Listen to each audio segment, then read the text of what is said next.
झाडाचा पाय आलाय अशा प्रकारे. रात्री झाल्यावर मस्त दिसेल सगळं, लाइटिंग बिटिंग लागल्यावर.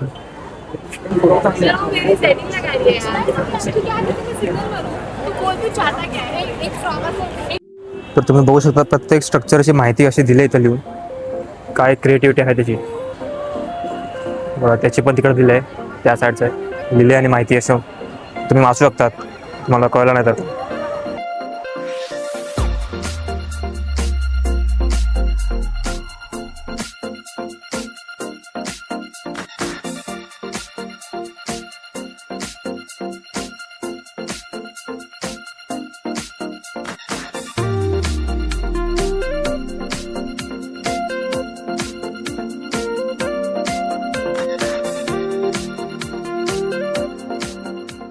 मित्रांनो बसलो